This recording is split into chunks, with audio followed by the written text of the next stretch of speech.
16 જાન્યુઆરી 2026 થી મંગળ આવશે મકર રાશિમાં।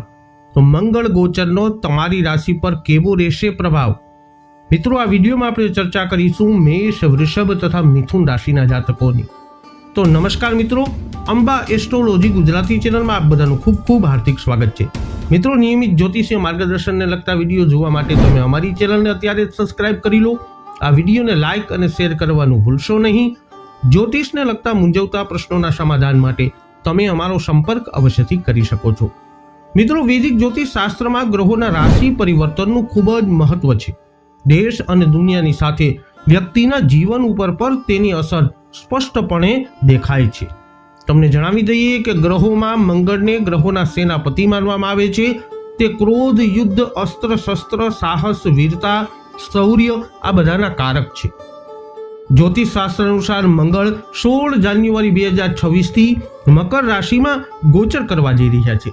મંગળના આ ગોચરને કારણે અનેક રાશિઓના ભાગ્યનો તારો ચમકવા જઈ રહ્યો છે।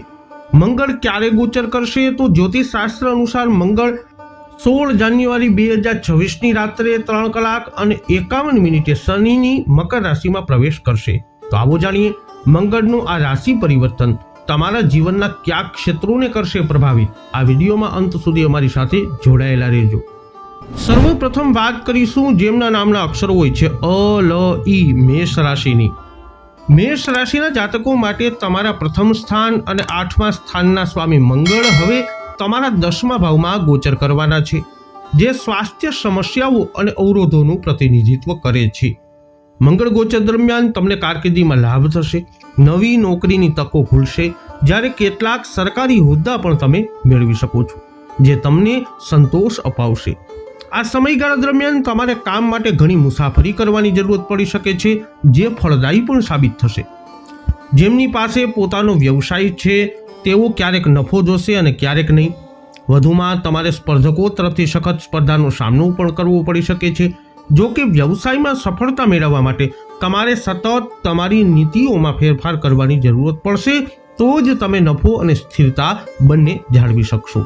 નાણાકીય રીતે જોઈએ તો આ સમય પૈસા કમાવા માટે અનુકૂળ રહેશે, પરંતુ ખર્ચ પણ વધી શકે છે। જો તમે સટ્ટાબાજીમાં સામેલ છો તો તમને અણધાર્યા સ્ત્રોતોમાંથી નાણાકીય લાભ પણ મળવાની શક્યતા છે, જેનાથી તમે તમારી જરૂરિયાતો પૂરી કરી શકશો। પરિણામે તમે પૈસા પણ બચાવી શકશો।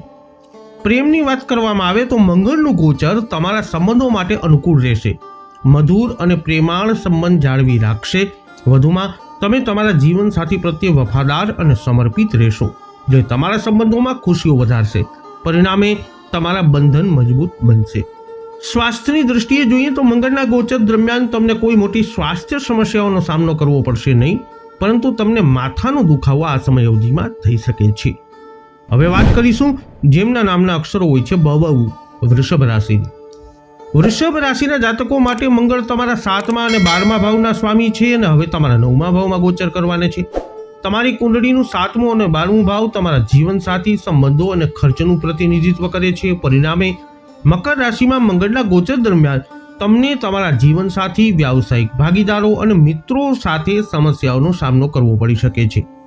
આ વ્યક્તિઓને નસીબના અભાવે નિષ્ફળતાનો પણ સામનો કરવો પડી શકે છે। આવી પરિસ્થિતિઓમાં સફળતા ફક્ત સખત મહેનત અને સમર્પણ દ્વારા જ મળશે। જો કે સકારાત્મક પરિણામો પ્રાપ્ત કરવા માટે તમારે સખત મહેનત કરવી પડશે। આ વ્યક્તિઓ મિત્રો સાથે બહાર જઈ શકે છે, પરંતુ તમારે તમારી પ્રવૃત્તિઓ પ્રત્યે સાવચેત રહેવું જોઈએ। મકર રાશિમાં મંગળના ગોચર દરમિયાન મિત્રો, પ્રિયજનો અને પરિવારના સભ્યો પ્રત્યે તમારા મનમાં ઘટાડો આવી શકે છે। વધુમાં તમારે ઉતાવળમાં નિર્ણયો લેવાનું ટાળવું જોઈએ। સરળ શબ્દોમાં કહીએ તો આ સમયગાળા દરમિયાન તમારે જીવનના કોઈ પણ મોટા નિર્ણયો લેવાનું ટાળવું જોઈએ। આ જાતકોના જીવનમાં ઉતાર ચઢાવ આવી શકે છે। આ સમય દરમિયાન તમે તમારા નિર્ણયો વિશે મૂંઝવણ અનુભવી શકો છો, જે તમને સફળતા પ્રાપ્ત કરવામાં રોકી શકે છે। આ બધાના કારણે તમે કેટલીક સુવર્ણ તકો ગુમાવી શકો છો। કારકિર્દીની દ્રષ્ટિએ જોઈએ તો તમે તમારી વર્તમાન નોકરી છોડી નવી નોકરીની શરૂ કરી શકો છો, જે તમને ખૂબ જ આકર્ષક લાગશે। જો તમે પ્રમોશનની આશા રાખી રહ્યા છો તો આ સમય દરમિયાન તે સરળતાથી નહીં મળી શકે।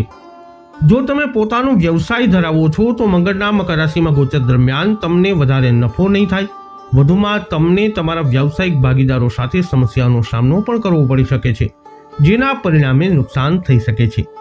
તમારા પ્રેમ જીવનમાં તમારા જીવન સાથી અને વડીલો સાથેના સંબંધોમાં મુશ્કેલી આવી શકે છે.